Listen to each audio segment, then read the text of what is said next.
চট্টগ্রাম বন্দরের new mooring container terminal NCT বিদেশি প্রতিষ্ঠান ডিপি ওয়ার্ল্ডকে লিজ দেওয়ার উদ্যোগ নেয়ার প্রতিবাদে চট্টগ্রাম বন্দরে ধর্মঘট পালন করছে শ্রমিক সংগঠনগুলো।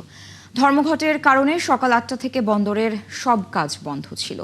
রবিবারও একই কর্মসূচি পালনের ঘোষণা দিয়েছে জাতীয়তাবাদী শ্রমিক দল সহ ট্রেড ইউনিয়ন সংগঠনগুলো।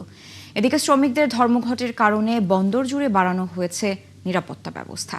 প্রণবেশ চক্রবর্তীর প্রতিবেদন।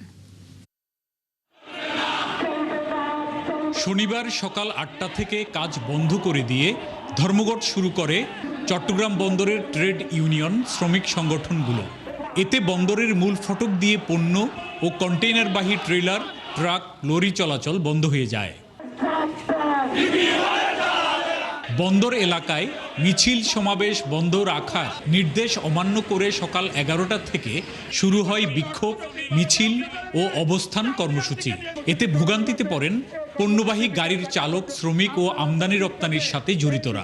গাড়ি ঘোড়া ঢুকতেছে না, তার কারণ হলো আপনি যদি স্টাফে যদি কাজ না করে তাহলে গাড়ি ঢুকি লাভ কি হবে। কালকে ইন্ধন দিয়েছি, আজকে ডেলিভারির জন্য যাচ্ছিলাম, কিন্তু 4টা পর থেকে অনেক কার্যক্রম হবে না, কিন্তু কাস্টম খোলা আছে, বাট বন্দরের কার্যক্রম বন্ধ রাখছে। এখানে দাঁড়ায় রয়েছে, সেও গাড়িগুলোর বন্দরে ঢুকতেছে না, বাইরে দিতেছে না, তাহলে আমাদের কাজে ব্যাঘাত করতেছে। আমাদের কর্মস্থলে আমরা ইনকাম করতে পারতেছি না, আমরা বেকার না।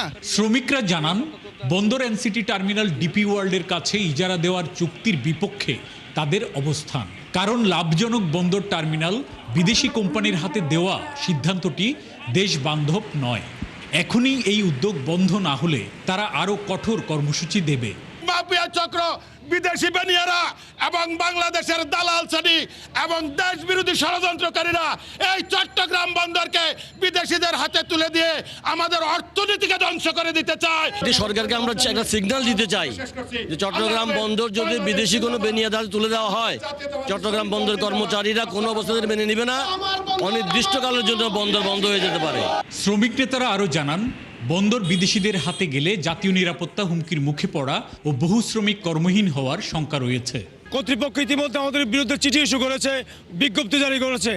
আমরা এই বিজ্ঞপ্তির প্রতি এই বিজ্ঞপ্তিকে ঘৃণা করে প্রত্যাখ্যান করছি এবং আগামী আন্দোলন সংগ্রাম আরও এই বিজ্ঞপ্তির কারণে আরও তীব্র থেকে তীব্রতর হয়েছে ইনশাআল্লাহ। এদিকে বন্দর টার্মিনাল নিয়ে কোনো কর্মসূচি ও বিক্ষোভ সমাবেশে কেউ অংশ নিলে শাস্তিমূলক ব্যবস্থা নেওয়ার হুঁশিয়ারি দিয়ে বিজ্ঞপ্তি দিয়েছে চট্টগ্রাম বন্দর কর্তৃপক্ষ।